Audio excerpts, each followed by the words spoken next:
Justin Baldoni is accused of harassing another cast member on It Ends With Us, and this time it is the actress who played young Lily in the movie, Isabela Ferrer.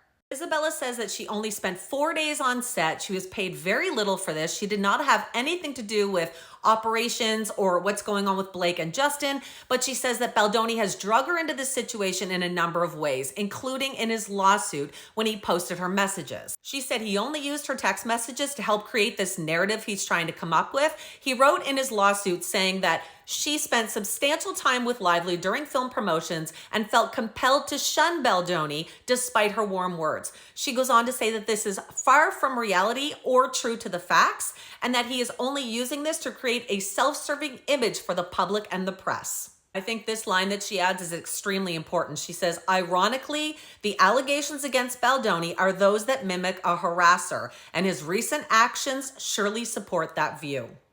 In her contract, it specifically states that if any lawsuits or any legal dealings come up because of the movie, that they will cover her costs. So when Blake issued a subpoena to her in February for these text messages he had included, she wanted to immediately hand over everything, so she reached out to Baldoni and Wayfair, asking for them to cover her legal fees.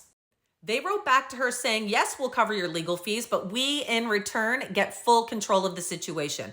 They wanted to choose who her lawyer was. They wanted to pick what she was going to hand over in the subpoena. And she said she absolutely was not going to do that. And she wanted the actual evidence to be handed over to Blake.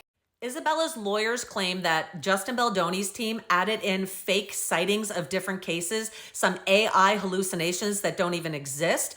And when her team responded asking for clarification and evidence of this, they didn't respond. She said that the bills started to pile up for her lawyers because of this, and that she believes this was them adding on to the financial pressure for her to sign overall control of this. The delays continued, the fees added up. They ended up hiring a retired judge to kind of mediate the situation, add up her legal fees, figure out what was owed to come up with some sort of agreement. Isabela's lawyers received a subpoena from Justin Baldoni, but in the email, they were asked to clarify other things and there was demands. So they weren't going to accept this subpoena until they had everything worked out. Now, she was unaware that apparently they were trying to serve her the subpoena as well to 2 different addresses. Neither of the addresses belonged to Isabela. In fact, she says that they didn't even really try to find her address because they didn't even reach out to her talent manager, who would be the one person to know exactly where she's located.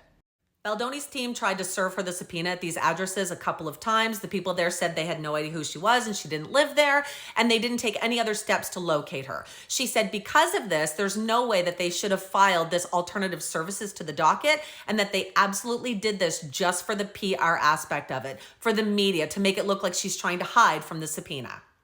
Isabela also adds that this subpoena is basically useless. It's not going to come up with any new information, so she feels it is furthering the harassment. So, like I said, Blake Lively had already subpoenaed Isabela Ferrer for all this information, and when you are in litigation, if someone subpoenas someone for discovery, whatever they get, they have to immediately give to the other side. So his team already has everything from Blake Lively's subpoena.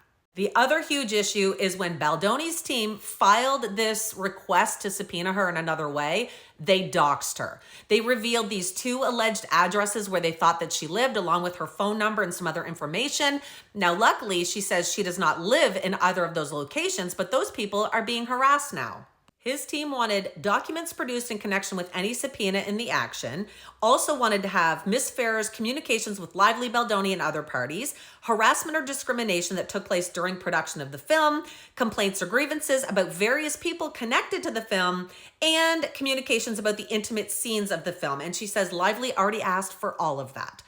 Her lawyers allege that this is a complete misuse of the court docket and they did it just for publicity to make her look bad. They also say that it's a complete misuse of the subpoena process because everything that they want was already gotten through Blake's subpoena. They're now asking for sanctions. So they want Justin Baldoni to cover her legal fees for all of this because of the undue burden it has placed upon her and the financial issues she's had because of them wasting all of this time, giving her the runaround and trying to get control of how she's going to respond to Blake's subpoena. Isabela says because of him using the court docket to promote his narrative in the media, she's been receiving a ton of hate messages.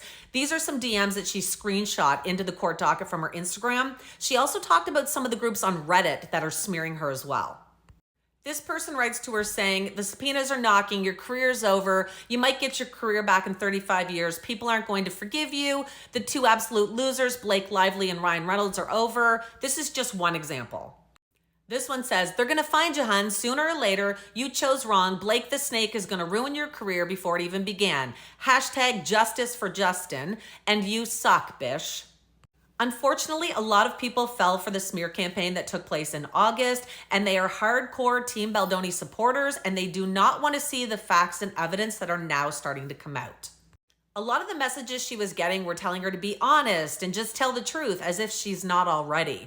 Now, this looks like one of those hate accounts, but they wrote saying, it's so obvious Ryan and Blake are paying for her lawyer and are the reason she's hiding. Now, this is one of the narratives they're trying to push. So because Isabela's coming forward and speaking her truth, people are immediately saying that Blake and Ryan must be paying for her lawyers.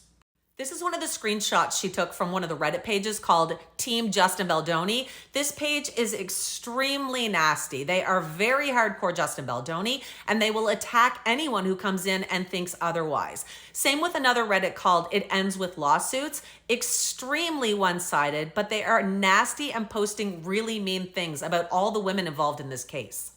This post shared a screenshot of Baldoni's motion, and the caption on this one says, looks like Isabela hasn't been served yet. Didn't Blake Lively say these ladies were more than willing to corroborate her story? Now she wants to play hide and seek.